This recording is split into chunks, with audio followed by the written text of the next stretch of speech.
मैं Ashutosh Sharma are class के YouTube channel पर आपका स्वागत करता हूं। आज हम लोग कल के बाद, जैसे कल हम लोग पढ़े थे प्रेजेंट इंडेफिनिट टेंस, आज हम लोग पढ़ेंगे प्रेजेंट कंटीन्यूअस टेंस और प्रेजेंट कंटीन्यूअस टेंस की पैसिव वॉइस बनाना। आइए देखते हैं प्रेजेंट कंटीन्यूअस टेंस। पहले प्रेजेंट कंटीन्यूअस टेंस होता क्या है। यदि वाक्य के अंत में रहा है, रही है, रहे हैं आए तो वाक्य होता है प्रेजेंट कंटीन्यूअस टेंस और उसका एक्टिव वॉइस में सहायक क्रिया होती है एक्टिव वॉइस। एक्टिव वॉइस में सहायक क्रिया होती है इज, आर, एम और वर्ब में आईएनजी फॉर्म। वर्ब में कौन सा फॉर्म? ING form. और पैसिव वॉइस इसका यदि हम बनाते हैं तो पैसिव वॉइस में इसकी सहायक क्रिया होती है इज, आर, एम और उसके बाद क्या लगता है be, is, are, am, be और उसके बाद होता है वर्ब का थर्ड फॉर्म। वर्ब का कौन सा फॉर्म? थर्ड फॉर्म लगता है यहाँ पर। तो यहाँ से हमने जाना क्या कि आपके पास present continuous tense active voice में is, are, am helping verb और यहाँ पर पैसिव वॉइस में हेल्पिंग वर्ब होगा इज, आर, एम और बी। वर्ब का कौन सा फॉर्म? Third form. तो आइए सबसे पहले इसका अफर्मेटिव सेंटेंस देखते हैं। Affirmative sentence. देखिए अफर्मेटिव सेंटेंस क्या होता है कि जब कभी भी वाक्य स्वीकारात्मक या सकारात्मक हो तो वाक्य होता है अफर्मेटिव सेंटेंस। यहाँ पर एक्टिव वॉइस, अफर्मेटिव का एक्टिव में फार्मूला होता है सबसे पहले सब्जेक्ट, फिर होता है हेल्पिंग वर्ब। हेल्पिंग वर्ब क्या है? इज, आर, एम, यहाँ इज शॉर्ट से होगा इज, आर, एम प्लस होगा वर्ब में आईएनजी फॉर्म प्लस ऑब्जेक्ट और उसके बाद होगा क्या? अदर। ठीक है। अब यहां से हम करेंगे क्या, अब जब इसकी पैसिव वॉइस बनाते हैं, जब इसकी पैसिव बनेगी तो कहां से उठाएंगे? ऑब्जेक्ट से।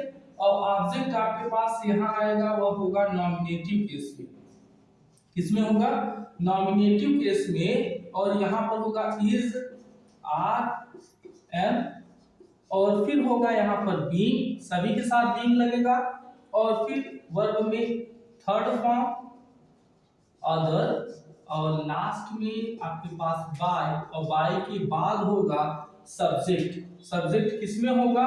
हमेशा सब्जेक्ट होगा ऑब्जेक्टिव केस में। सब्जेक्ट किसमें होगा? ऑब्जेक्टिव केस में। आइए देखते हैं पहला, जैसे ही recite, he is reciting the Ramayana. वह रामायण पढ़ रहा है। he is reciting the Ramayan. दूसरा, they are offering Hanuman Chalisa. They are offering Hanuman Chalisa. आइए देखते हैं रिसाइट। रिसाइट देखिए रिसाइट है, रिसाइट मींस होता है पढ़ना। लेकिन क्या पढ़ना? कोई भी पवित्र ग्रंथ या महाकाव्य या पुस्तक, जैसे रामायण पढ़ रहा है, कोई बाइबल पढ़ रहा है, कुरान और गीता पढ़ रहा है तो वहां पर लगाएंगे क्या? Recite.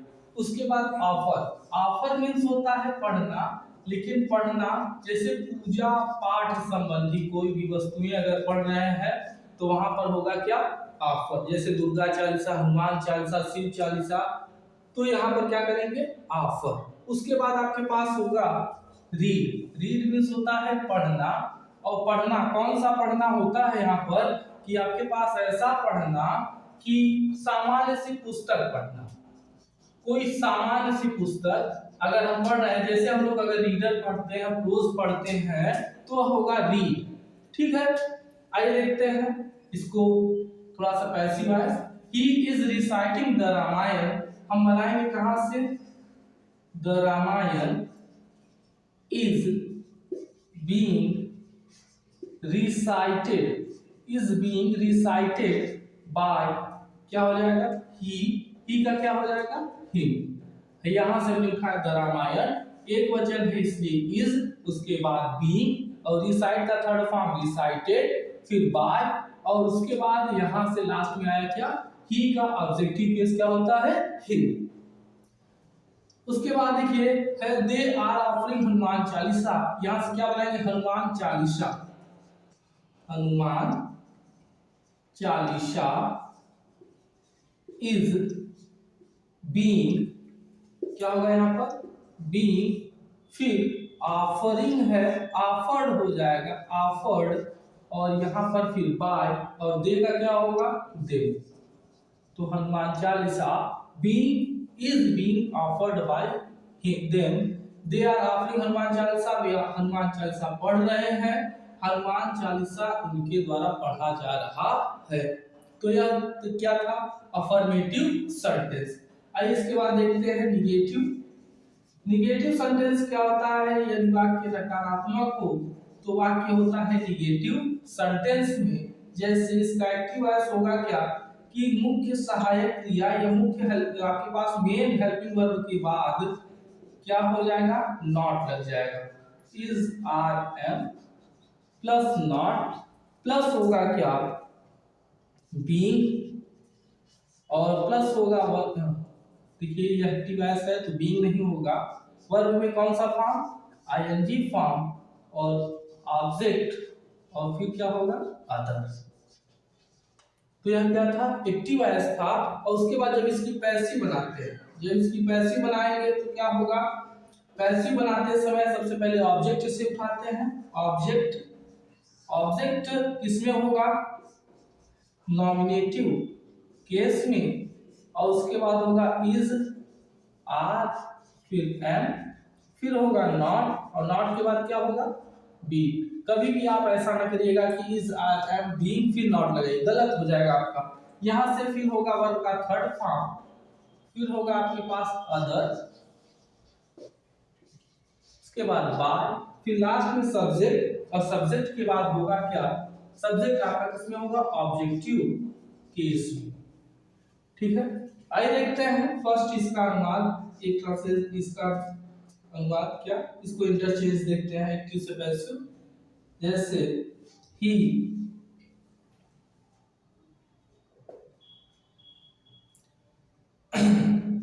Is not abusing it, वह उसे गाली नहीं दे रहा है। कहां से बनाएंगे, पैसिव वॉइस ही, इसके साथ भी इज, नॉट, फिर लगाएंगे बीइंग, फिर हो जाएगा abused, फिर होगा बाय, और फिर क्या होगा, हिम।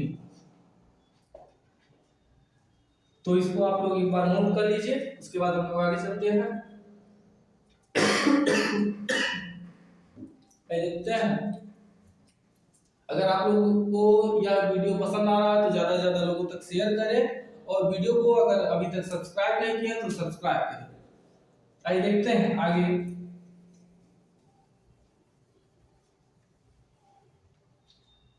इसके बाद आता है आपके पास सिंगल इंट्रोगेटिव सेंटेंस। क्या आता है, single interrogative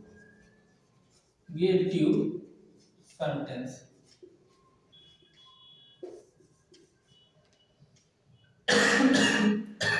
single interrogative sentence देखिए,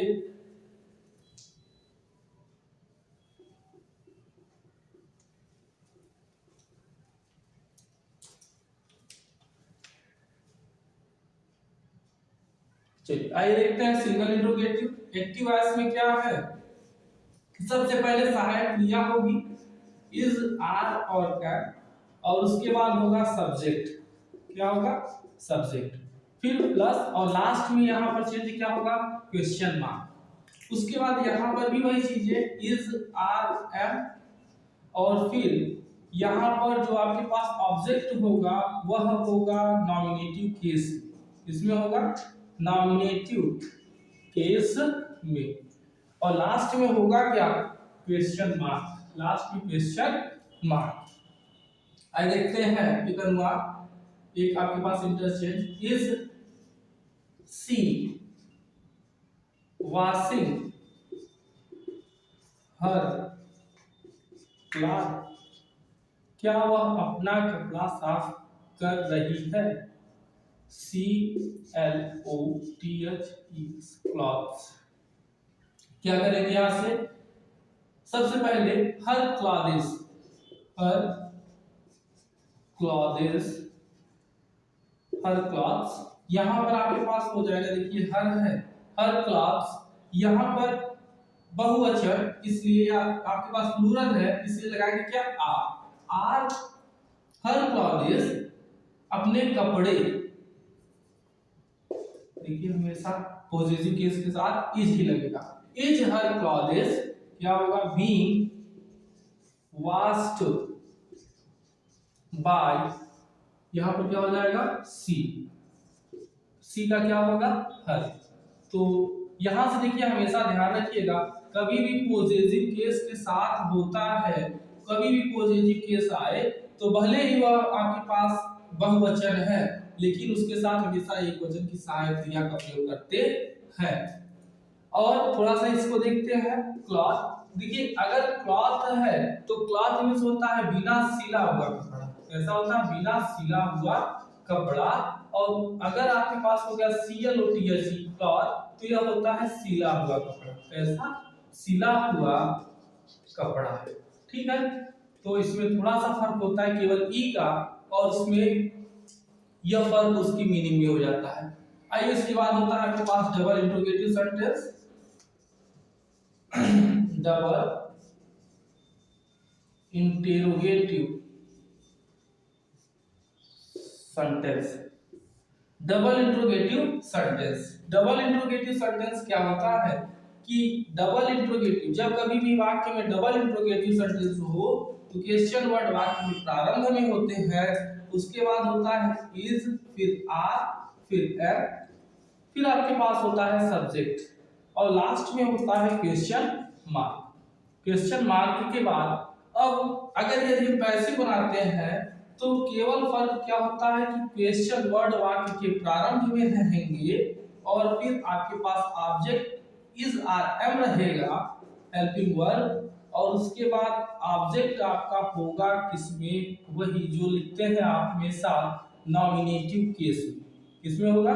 नॉमिनेटिव केस में होगा, और उसके बाद होगा आपके पास शेष नियम वही रहेंगे, लास्ट में आपके पास केवल होगा क्वेश्चन मार्क। तो आइए देखते हैं एक इसका भी एक्टिव इंटरचेंज टू पैसिव, जैसे why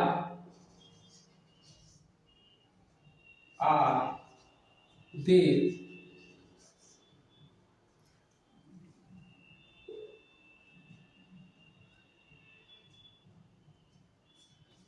calling him, वे उसे क्यों बुला रहे हैं? तो why are they calling him, तो यहाँ पर क्या हो जाएगा? सबसे पहले जो क्वेश्चन वर्ड है क्वेश्चन वर्ड को ही लिखेंगे, और यहाँ पर हिम है, हिम को यहाँ पर ही लिखेंगे, और यहाँ पर ही के साथ क्या लगता है? इज, तो why is he, अब यहाँ पर being, ही के बाद क्या हो जाएगा? being, और उसके बाद होगा called by, subject objective case, they का क्या होता है? them। तो यह था आपके पास क्या? प्रेजेंट इंडेफिनिट, अफर्मेटिव, फिर सिंगल, फिर डबल, और आपके पास देखिए इसके बाद आते हैं आपके पास कि यदि हु आए, यदि होम आए, यदि वाट आए। तो यह तीन आपके पास जो मुख्य नियम हैं इनको भी आप बना सकते हैं। कैसे? कि जब कभी भी वाक्य में हु आए तो उसको आप चेंज करेंगे किससे?